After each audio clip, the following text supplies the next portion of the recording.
Animal health officials in the Southwest have been busy trying to identify what was a mysterious disease in dairy herds. It's not so mysterious any longer, but there's still a lot of unanswered questions. We will get those answers this morning. Let's get an update on funding for electronic ear tags and beef imports and find out the potential impacts of the bridge collapse in Baltimore. Live with a clean bill of physical health via Farm Journal broadcast, this is AgriTalk. This morning we begin with a conversation with Dr. Justin Smith from the Kansas Department of Ag. Then it's Justin Tupper from the U.S. Cattlemen's Association, and later Mike Steenhoek from the Soy Transportation Coalition. Directly following the news, Karen Bonert from Farm Journal's Milk. I'm handsome newsman Davis Michelson, and now welcome the host of AgriTalk, Chap Laurie. All right, Davis. Hey, welcome back, buddy. Thanks, buddy. Yeah. I won't say what I was doing. That's 50, fine. 50-ish-year-old people out there probably could ballpark what I was doing yesterday. Well, you took a day off? That's right. And mentioned a clean bill of health? You got to do it, people. It's no fun, but you got to do it. You got to take care of yourself. That's all. That's exactly right. A little public service message. Wow. I'm all fired up this morning. Look at you being the fine example of health. Mm-hmm. I'm helping people. I'm trying to improve lives. Yeah. If I can. I get it. Dude, one of the first things I saw when I woke up earlier than normal this morning was this bridge collapse in Baltimore. What? Number one, catastrophic. Number two, terrifying. Oh. Just, there were workers on that bridge. Yes, there were. There were cars traveling on that bridge when it collapsed. And I don't think they've got a really good idea of exactly how many people were killed in the collapse of this bridge, but we're still finding that out. Obviously, we need to take a look at it from the perspective of how much impact might it have on ag trade. Sure. And so we're going to do that with Mike Steenhoek at the end of the show. Bird flu in the dairy herd. Yeah, man. We're going to talk with Dr. Smith from Kansas Department of Ag coming up here in just a little bit. And then we'll talk about some other cattle issues with Justin Tupper from U.S. Cattlemen at the bottom of the hour. Big show. It is. A lot in there. Absolutely. Let's get to it. Well, let's start with the National Weather Service weather outlook, where a winter storm comes to an end over the northern and central plains and upper Midwest. Well below average temperatures over the Great Plains are expected. Severe weather potential over parts of the Midwest and central Gulf Coast today. Heavy to excessive rainfall over portions of the southeast and mid-Atlantic. Unsettled weather returns to the northwest on Wednesday. Yeah, it is below normal temperatures that are expected, but it's not like it's February and we're looking at below normal temperatures. It's the end of March. Right. We can handle this. We'll live. Yeah. USDA revised its outlook for food prices, expecting lower increases compared to previous forecasts. The Consumer Price Index for all food now projected to rise by 2.5% in 2004. That's down from the previous 2.9% estimate. Prices for food away from home, this is restaurants, anticipated to increase by more than 4%. That's actually a decrease from the previous forecast of 5%.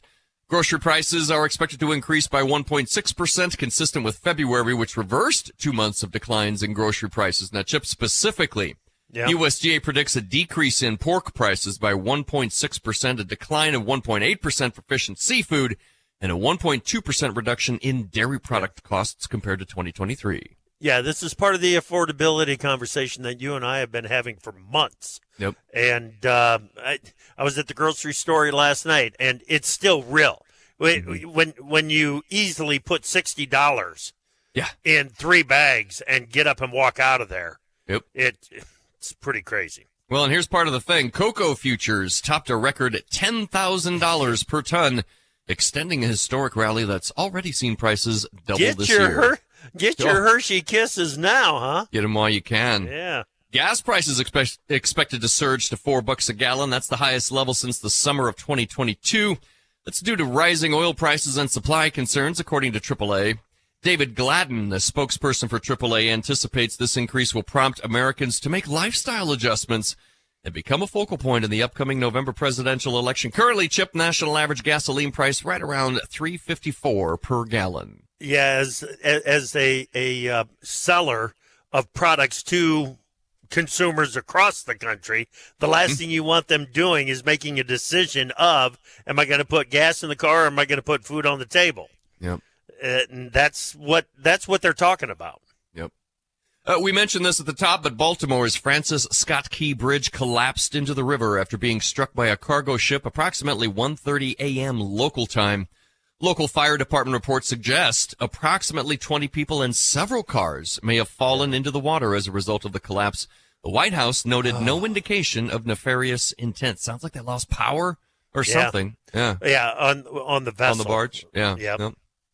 Well, China has filed a complaint to the World Trade Organization over U.S. rules that block electric vehicle manufacturers from sourcing materials from China and other foreign adversaries.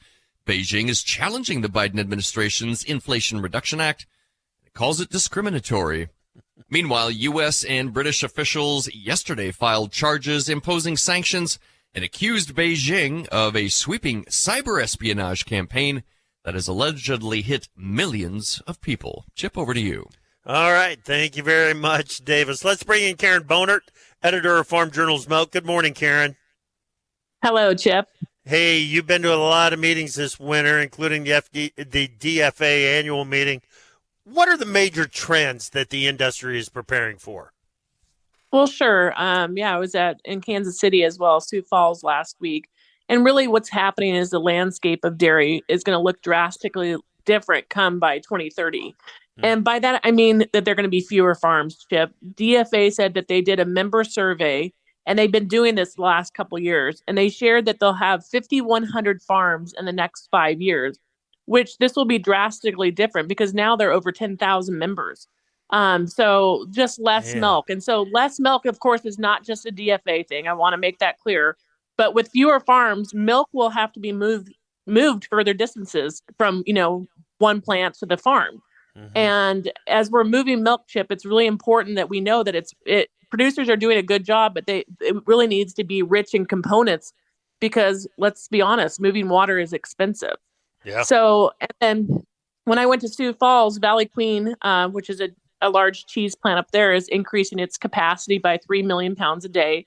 And the thing is, a decade ago, they would have to go procure for that milk, go out west to California. And that's no longer the situation. Basically, they talk to their producers, and the producers, of course, are eager to grow. So, just a lot of growth happening. Yeah. Yeah, cutting the membership of DFA in half, basically, is what they're talking about, Karen. You want to talk about drastic change and I don't know if you call it growing pains or what for the industry going forward, but there's going to be a lot of change, isn't there? There is. I mean, that there's a lot of smaller farms that are, hey, when I hit retirement age, I'm going to be out. But when you've got $16 milk, that doesn't really make you want to stay in the business long term. Exactly. All right, Karen, thank you so much. We'll talk to you later. All right. Thanks, Chip. Get more on that at www.dairyherd.com.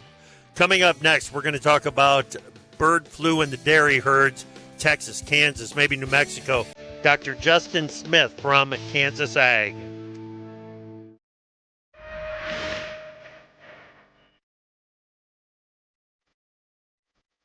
I don't know what you're thinking. So call us at 855-4-TALK-AG and tell us what's on your mind.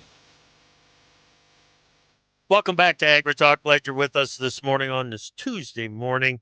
Last week, we started hearing about some mysterious disease that was making its way into some herds, dairy herds. We were focused on Texas, a little bit of attention paid on New Mexico and on Kansas. And we find out yesterday, get confirmation, that we've got highly pathogenic avian influenza making its way into dairy herds, Texas and Kansas, and potentially New Mexico. New Mexico was mentioned in a USDA press release on this. We need to figure out what is going on. And joining us to help us do that is Dr. Justin Smith. He is the Kansas Animal Health Commissioner at the Kansas Department of Agriculture. Dr. Smith, thank you so much for making time for us this morning. How are you? We're doing well, Joe. Thank you very much. And again, thank you for the opportunity to visit with you folks. You bet. Glad that you're here. Glad you're here.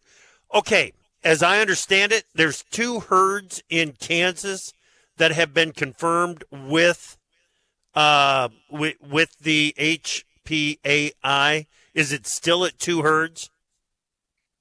Yes, from what we understand right now, they're the only 2 herds that we've got a definitive diagnostic result back out of them that did find the influenza virus within those herds. And so there's a lot of testing going on, continuing to go on, but those are the only 2 herds at this point in time. Okay, are there other suspect herds? So I won't call them suspect, but there are other herds that are showing clinical symptoms that is consistent with the syndrome that was first identified. So yes, we do have some other herds in the state that are showing those, but not necessarily would be considered suspect at this point in time. Okay, what are those symptoms that the cows are showing? So right now, the lead symptom is that we start seeing these cows go off feed a little bit. Their ruminations, their activity tends to go down just a little bit, as well as then we will also see a dramatic decrease in their milk production. So as these cows progress, their milk production goes down tremendously. Some of them will continue to say that it adversely affects them for long term, but most of those cows will tend to come back and recuperate back in 8 to 10 days, somewhere at that point. Okay, very good. This doesn't sound that much different than other illnesses that make their way through a dairy herd, Dr. Smith. I mean, guys are kind of used to dealing with situations like this. Is that fair to say? That's exactly right. I think that's the key here is the subtlety of it and the way it came on. And frankly, there's nothing out of the ordinary that they're seeing other than maybe the number of cows that have been affected in a short amount of time within any one dairy. Okay. What cows are most susceptible? Well, right now, preliminarily, it looks like those cows that are what we call mid to late lactation cows. Maybe some of the older cows in the herd have been the ones that's primarily showing the symptoms at this point in time. But there's a lot of work being done now to try to better discern exactly what populations and other cows. We just know that those cows are the highest producing cows in the deal, so they're the ones showing the most adverse effects at this point in time. Okay, very good. We're going to get into the production. We're talking with Dr. Justin Smith, the Kansas Animal Health Commissioner. The impacts on production. How much of the herd is being infected? Well, we're hearing reports that somewhere upwards of morbidity or those number of animals that are affected being somewhere up around the 10% range, between 8 to 10% on some of these more affected dairies. That's kind of been where it's been at as far as the reports we're hearing so far. Okay, so the impact on production, well, not insignificant if you've got it. But overall, it seems like it's a manageable situation. It is, and our dairies are doing a great job of managing it. They really are. But no, to your point, it is, other than, we've seen some fairly significant milk flow or milk drops, production losses in some of these cows. And so when you put it over 10% of some of these larger dairies, it is impactful as far as the number of pounds of milk that they're actually producing. But it is something that the dairies are able to manage and have done a great job of. Yep, good. Okay, thoughts on the source of the virus. Is it the wild migrating bird population, or are these farms that might have had HPAI in birds on the farms, chickens, ducks, or even sparrows and pigeons? So, yeah, great question. we're continually doing more investigation as we are right now, and a lot of the preliminary work done in Texas. We're about a day and a half behind them here in Kansas as far as results. Okay. But yes, the DNA testing that they're doing on that virus is making it consistent with the flu that's in these wild bird populations out there, and so we assume that the same is the case, but there is additional work being done, additional things. But right now, it looks like it's a wild bird incursion on our dairies, whether it be from the blackbirds or that they have on the dairy. Yeah. Okay. Yeah, because there's that goat at least one goat up in Minnesota that has HPAI, and it sounds like they had a backyard flock of something. I think ducks that was infected. And they were sharing a water source and had common areas. It doesn't sound like that's the situation with the dairy herds at all, right? Yeah, that's exactly right. No, okay. To our knowledge, there's none of these dairies that are being affected have any kind of a population of birds or poultry on their facilities as well. They're attuned to the dairy world, and that's where their efforts lie. And so, no, biosecurity is high on their list, isn't it? Yes, very much so. These guys, they have stepped up their biosecurity. That, like I said, they have it in place on a everyday basis, but they've definitely stepped up that component of it. Yep. Is there any evidence of the cow to cow or mammal to mammal transmission?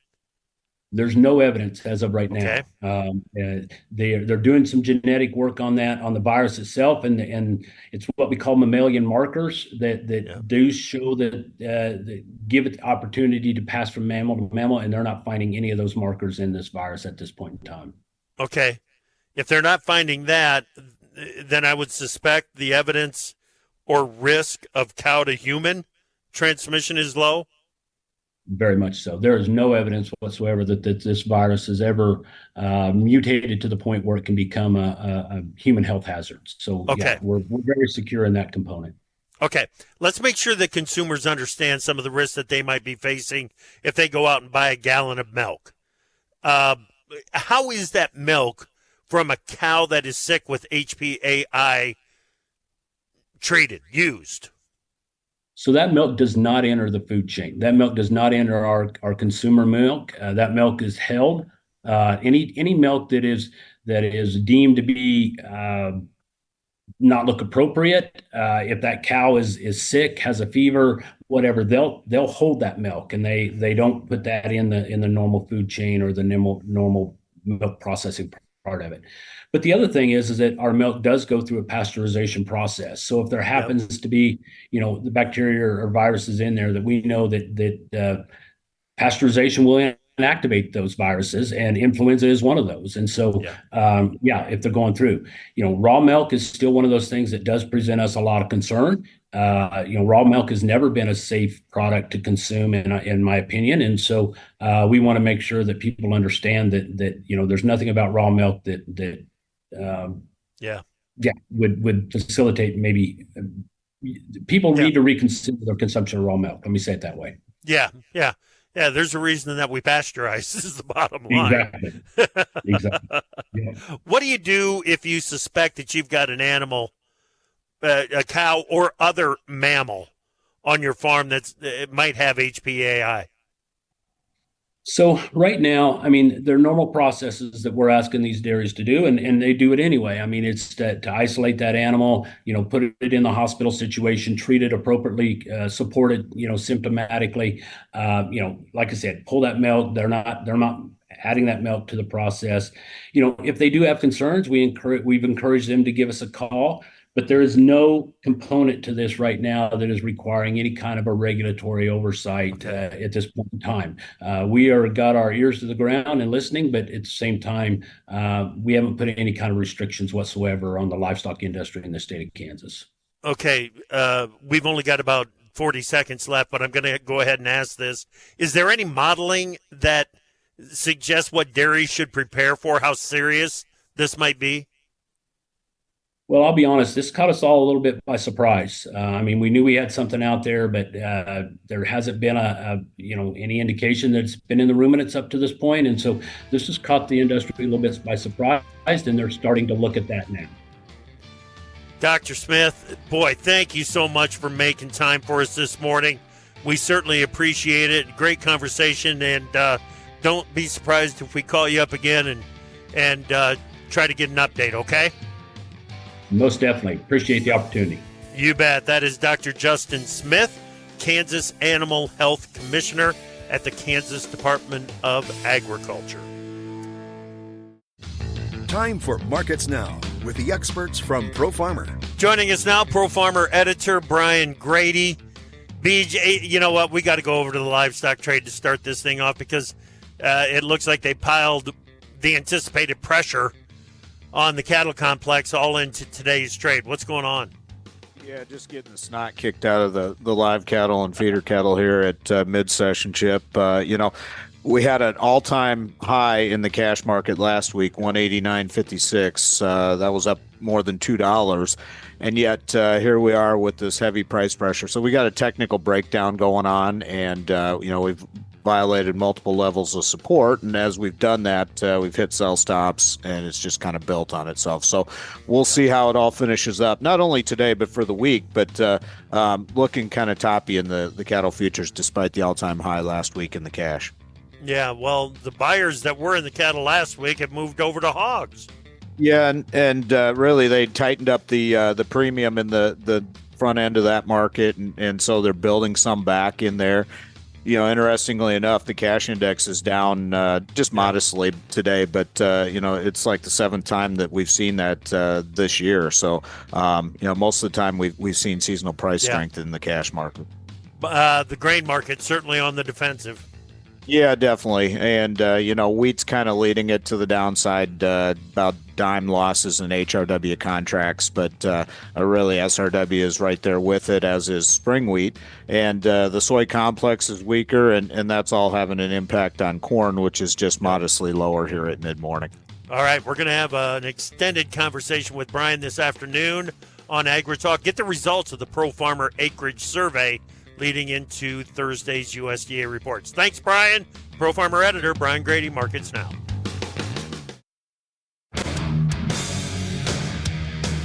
Opinions expressed on AgriTalk do not necessarily reflect the views of Farm Journal Broadcasting, affiliate stations, or sponsors. Our name says it all. AgriTalk. What more do you need to know? Welcome back to AgriTalk. I'm Chip. Glad you're with us. We're going to continue conversation about the bovines and some of the issues impacting cattle. Right now, we've got Justin Tupper. Justin is the president of the U.S. Cattlemen's Association. How you doing, Justin? Really good, Chip. Thanks for having me. Yeah, you'd be doing better if feeder cattle weren't $4.50 to $6 cheaper on the board here today. Really, doesn't it really indicate what the problems are in our market? We hit all-time highs in the fed cattle market. This morning in Yankton, South Dakota, in a live cattle auction, $1.90 for 1,770-pound fat steers, and we're down $4 to $5. Crazy stuff. It really is. Crazy stuff happens at a market when you're at all-time highs or at all-time lows. As I understand it, Oklahoma City auction yesterday on feeder cattle were, $3 to $4 cheaper. Not the kind of price pressure that we're showing here today. What are you hearing from feeder cattle? And I think we're a little bit isolated out here in western South Dakota, especially. The grass cattle market last Friday here was dollars higher again. 7-weight steers that were green enough for grass at $3. So, the bigger ready for the feedlot kind of cattle, I think probably are seeing some pressure just because of those all-time highs and the volatility we're seeing. Yeah, but it's not like we've changed anything in the market, have we? We haven't suddenly gotten a big increase in the supply of feeder calves. No, but the funds have decided they want to go the other way. So that's the way our market is left with so few actual buyers in the market. Yeah. This is something we've been working on a long time. There's a lot of downward pressure. Everything in industry is pressure on the market at all times. And and we've done everything at the CME to take out the buyers. We haven't enhanced or done things to make them want to be buyers in the market. So we depend on these big fund markets to move it, and when they decide they want to move it, they can do it. Yep. Got to have a natural long in the market. There's no question about it. And with the way that the Packers manage things on the cash side right now, there isn't a natural long. And so when the rug does get pulled out, it gets pulled out for dollars, not cents. That's right. And I think you hit the right on the head. We used to count on the Packer to be that buyer because he knew that that was going to be his hedge, and they just don't do it that way anymore. Right. Exactly. Okay, let's get an update on what's going on with the electronic IDs, because on the appropriations bill, as I understand it, Justin, there was some funding in there for the electronic for the electronic ID tags. What's the situation here? Well, and it's a great question. There has been funding out there in the past 3 to 5 years at USDA for some electronic tags for trials. I know in Wyoming and Montana, they handed them out as banks tags, and they paid for them. The government paid for them. Is this what that is in that appropriations? We don't know. It's not earmarked to tell us what it's exactly for. So like everything in big government, it's very difficult to find the bottom and the end result of it. But yes, there definitely was some funding in there. Congressman Massey has really been trying to flush that out. But there's nothing that says exactly what it's going to be used for, just several millions of dollars earmarked for electronic IDs. Yeah. And part of the problem by not putting specifications with that funding is there are real concerns in the industry that eventually the EIDs might be mandated, correct? There's no question that's what the concerns are. Can we flush out and say that's exactly what's going on here? I don't know that we can definitely say that, but it doesn't look good. The optics are tough, and it's kind of the way government works, and we don't like it, but it's what we were stuck with. Right. And you're right about the optics on this one, Justin, no question. We should know exactly what that $15 million is all about. And if the concerns over if the EIDs do become mandated, all of a sudden there's the ability to track emissions. And if if we get to the point where there is a carbon or emissions tax, if the cows are carrying the EID and the electronic IDs, they're going to know exactly where to go to tax for the emissions, right? That's one part of it. I think the simple thing with the mandated EIDs is who controls the data, and whoever controls that data, there's immense amounts of power there. You and I have talked about it several times, and I think that's where the power struggle is right now. I think a lot of people believe it's inevitable. We're going to go to that eventually.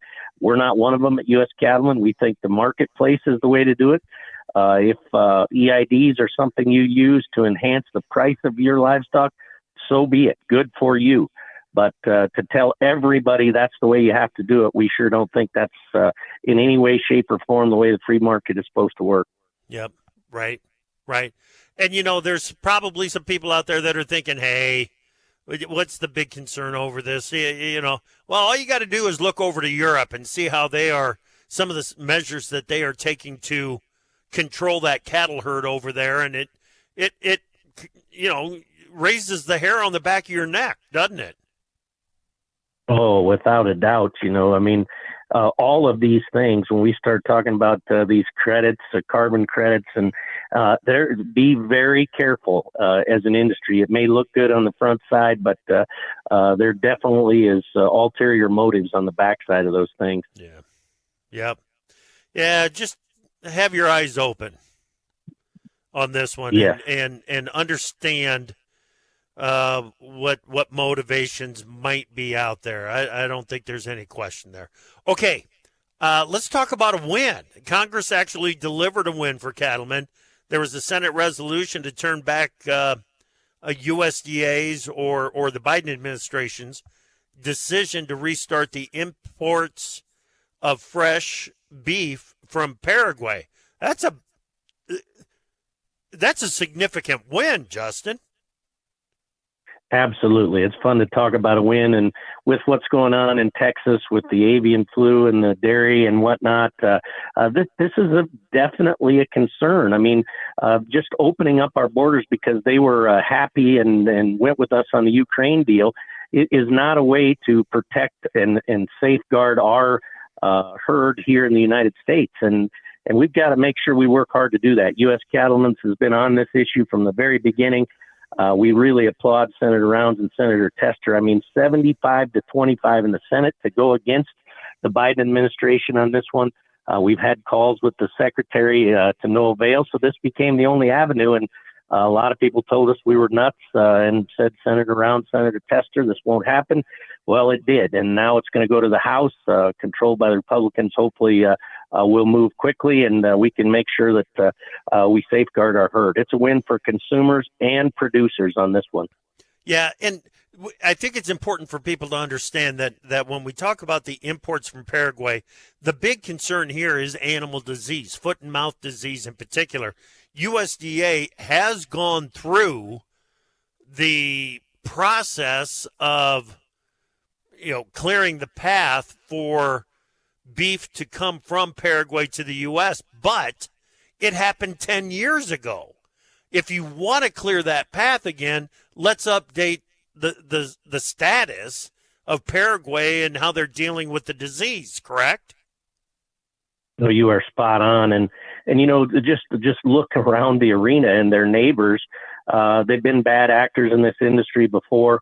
Yep. So 10-year-old news stories or 10-year-old, we've been in there and inspected their plants 10 years ago is absolutely not sufficient evidence that they're doing the controls and the protocols that we do here. And, I get asked this a lot on some of the news deals, well, you're trying to be an isolationist, and that's absolutely untrue. We'll take on anybody in this market. We believe that we raise the best product out there. We just want to make sure it's on a fair and even playing field. And when they can cheat the standards and do the things that they've done over there and proven to do, that's not an even playing field, and we're always going to fight against that. Yeah. And, quite frankly, if we're going to feed U.S. consumers the beef that they want, imports, while they might sound like a dirty word, it's how we're going to maintain beef demand through a period of unbelievably tight supplies here in the U.S. Have I got the right read on that? Well, I think you do, and I think it is paramount for us at this time to make sure that our standards for those imports are high. Yes. One of the things that will kill demand faster than anything is if we have an outbreak of some sort or the product not being as good, and that's what we need to protect. We do have tight supplies here. We are going to probably need to import some. That's part of life. We don't like it necessarily, but it is what it is. But let's make sure that is a quality product and it's a safe product. And the labeling issue and the Biden administration kind of talking out of two sides of their mouth here. They want to buy product that's made in the USA. They said that was in their directive, and yet we can't label our own beef. They won't work with us on cool, and now they want to bring in this stuff from Paraguay that doesn't meet the same standards as us. So we've definitely got to be vigilant in these times. I think a lot of times people get complacent when things are good. And I think that's probably the most important time to get active is when things are good, and make sure that we keep it that way. There you go. Nailed the message right there, Justin. Need to stay vigilant on this one. That is absolutely paramount. We let disease into this country through some imports, and people will question the safety of beef every day and every time they go to McDonald's. Can't let that happen. Good stuff, Justin. Thanks, buddy. Hey, thank you, Chip, and thanks for what you do.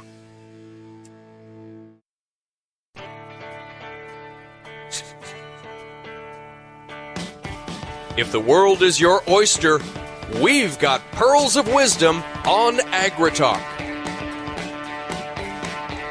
Welcome back on Chip Flory. If you're like me, you woke up this morning to reports of what happened in Baltimore with the collapse of the Francis Scott Key Bridge.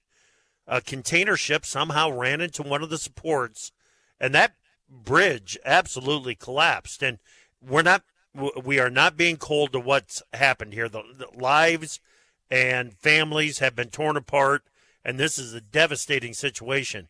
But we need to take a look at what it might mean to agriculture and operations back here in the Midwest, and helping us put some perspective on that right now is Mike Steenhoek, the executive director of the Soy Transportation Coalition. Mike, it's always good to talk to you, but doggone, not in this case. No, it isn't. And, it's just a real sober reminder that obviously there's the human loss of life. But, our ports this is where all of the global commerce, it originates or is destined to. And while our oceans are very vast and expansive, it all just kind of narrows down to these particular locations, both in the United States and around the globe. And so inherently, it's a point of vulnerability for us. And so obviously that can be disrupted by weather events. It could be by an accident. It could be by an attack. And obviously we don't know we know what caused the bridge collapse. We don't know the cause of that power outage. But it really is just a reminder that these are things that must be a national priority. And I'm not saying that it isn't, but it's a real poignant reminder that this needs to be at the top of the list. And a lot of people don't think about ports and supply chains and all of these things, but when something goes awry at one of these ports, it really has quite the echo. And you are absolutely right, and that's very well said, Mike. But it is surprising to me after what we went through in 2020, 21, and even into 2022 with some of the port disruptions that consumers experienced coming out of COVID.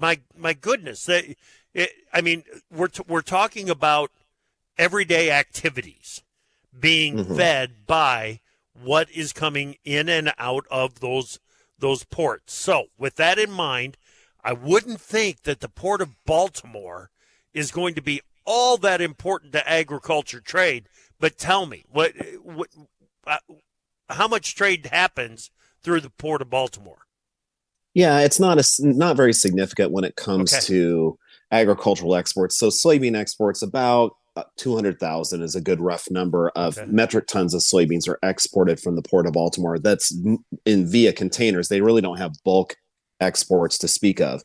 Well, you compare that to the Mississippi Gulf region near New Orleans, 35 million metric tons of soybean exports in that region. So that's our number one export region. So it doesn't accommodate a lot in terms of agricultural exports.